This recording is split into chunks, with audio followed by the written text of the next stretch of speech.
3 წლის ულამაზესი ნატალი სამუდამო ინვალიდობისთვის არის განწირული. ბავშვს სქოლიოზის ურთულესი ფორმა აქვს. ხერხემალი იმდენად დეფორმირებულია, რომ სიარული უჭირს. ჯოჯოხეთურით კივირებისგან ბავშვი თითებს იჭამს.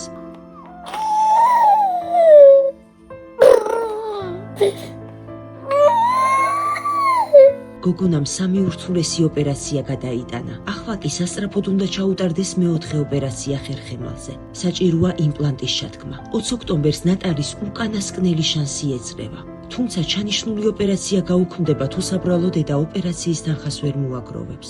რაქნას მრავალშვილიანმა დედამ რა გაყიდოს, ეს ახლიც კი არ არის მათი საკუთრება. რომ ახსენდება, რომ ხანუ რეანიმაციაში უნდა ვიყოთ, რა უნდა გამოვიაროთ, როგორ უნდა გამოვიაროთ, არ ვიცი ღმერთო, არავის არ უსურვებ, ნამდვილად, რა დღესაც მე და ნატალიკო გამოვდივართ, ეს გზა გაიარო ნამდვილად, იმიტომ რომ ეს არის რაღაცა კატასტროფა და ღმერთს მევედრები და ყოველთვის ვუოცულობ, რომ ყველა დედას შვილი ყავდეს ჩამრთელი. ეს კი ნატალის ტყუპის სალი ანასტასიაა. ტყუპები ხომ თითქმის ერთი სულის მქონე ადამიანები არიან. ამიტომ ნატალისთან ერთად ანასტასიაც იდანჯება. გახსოვდეთ, 20 ოქტომბერი ბავშვის გადარჩენის უკანასკნელი შანსია.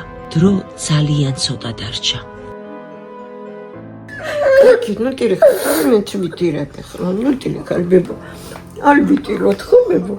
Альбитирот.